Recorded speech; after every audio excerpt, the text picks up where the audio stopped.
नमस्कार, आप live cities देख रहे हैं। मैं हूं जय शुक्ला।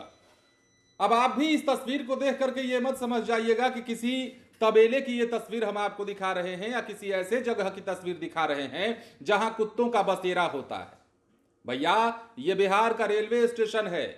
यकीन नहीं आ रहा है ना, तो पूरा वीडियो दिखाएंगे तब आपको यकीन आ जाएगा।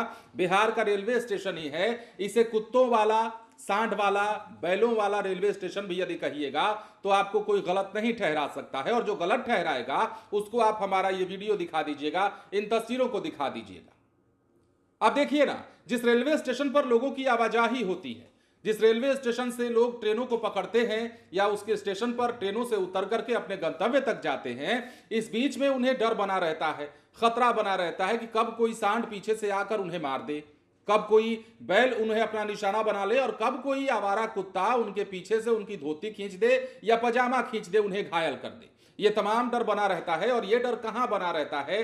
बिहार के एक रेलवे स्टेशन पर, जिसकी तस्वीरें हम आपको दिखाते हैं। यात्रियों के बयान भी सुनवाएंगे, जो वहां के लोग हैं वो क्या कहते हैं, जो रोजमर्रा सफर करने वाले लोग हैं वो क्या कहते हैं इस प्लेटफॉर्म और इस स्टेशन के बारे में, वो भी समझ लीजिएगा। लेकिन सबसे पहले तस्वीरें देखिए। तस्वीरें है बिहार के ही एक रेलवे स्टेशन का।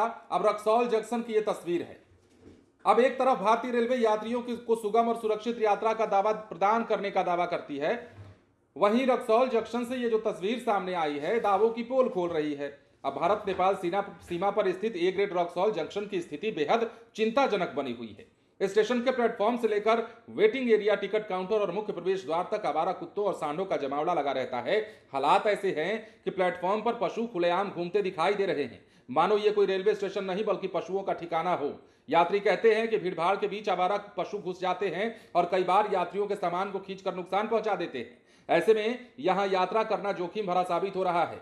रेल यात्री परामर्शदात्री समिति के सदस्य भी बताते हैं कि हमें इसकी चिंता हो रही है। सवाल भी उठाया जा रहा है कि अगर इन आवारा पशुओं द्वारा किसी यात्री को नुकसान पहुंचा दिया जाता है तो इसका जिम्मेदार आखिर कौन होगा, जिम्मेदारी कौन लेगा। यात्रियों का आरोप यह भी है कि रेलवे द्वारा सुरक्षा के नाम पर कोई ठोस व्यवस्था नहीं की गई है, जिससे सुरक्षा पर लगातार सवाल उठते जा रहे हैं। जरा सुनिए तो सही। आना खतरे से खाली नहीं है। यहाँ पे कुत्तों का साम्राज्य छाया हुआ है।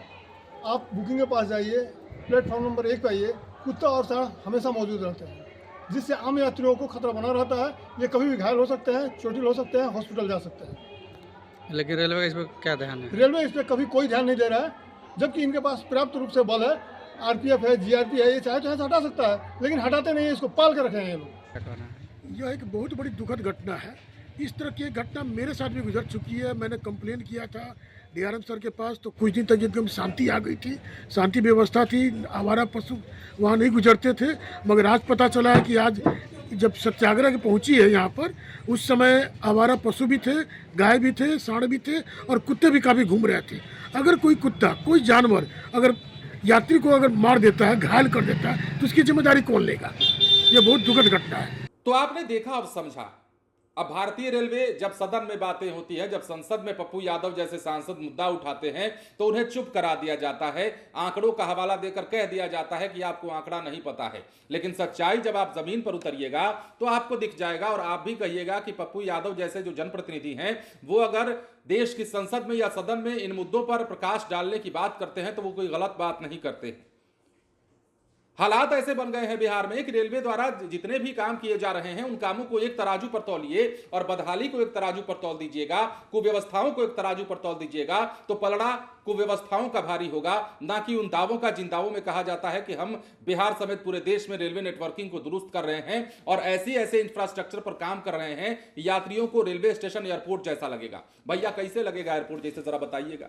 मजाक, मतलब हद हाल है। कुछ भी कह देना है, कुछ भी बोल देना है। अरे कहते हैं तो करना भी तो चाहिए। एक दो उदाहरण पेश करके आप पूरे देश की गतिविधियों को नहीं प्रभावित कर सकते। एक दो उदाहरण, एक दो तस्वीरें दिखा करके और एक दो स्टेशनों का जीर्णोद्धार करा करके आप पूरे देश के रेलवे स्टेशनों का ठेका नहीं ले सकते ये कहने के लिए कि हमने वर्ल्ड क्लास रेलवे स्टेशन बना दिए हैं। अगर वर्ल्ड क्लास रेलवे स्टेशन बना दिया है आपने या बनाने की ओर में अग्रसर हैं तो बताइए कि ये तस्वीर क्या कहती है। अब यहां लापरवाही किसकी कही जाए? आम जनता की कही जाए जो ट्रेन पकड़ने आते हैं, या उन लोगों की लापरवाही कही जाए जो वहां दुकान लगा के बैठे होते हैं, या फिर आपकी लापरवाही कही जाए? तो सारे अधिकारी कर्मचारी वहीं मौजूद रहते हैं, बावजूद इसके आपका जो प्लेटफॉर्म है, जो रेलवे स्टेशन है, वो आवारा कुत्तों का आवास बना हुआ है, सांड बैलों का चारागाह बना हुआ है, और ऐसे में यात्रियों को अगर कोई नुकसान पहुंचता है, कोई यात्री इनकी जद में आ जाता है, तो फिर इसकी जिम्मेदारी कौन लेगा? ये बड़ा सवाल है। और इसलिए हमने व्यवस्था पर सवाल उठाया है कि दावे करना अलग बात है, परिस्थितियों को देखना अलग बात है। बिहार के कितने रेलवे स्टेशन, चलिए हमारे साथ, हम आपको दिखा देते हैं। बहुत सारे रेलवे स्टेशन ऐसे हैं जहां कुछ भी नहीं है, और है भी अगर तो वो किसी काम का नहीं है। फिलहाल बने रहे लाइव सिटीज के साथ। धन्यवाद।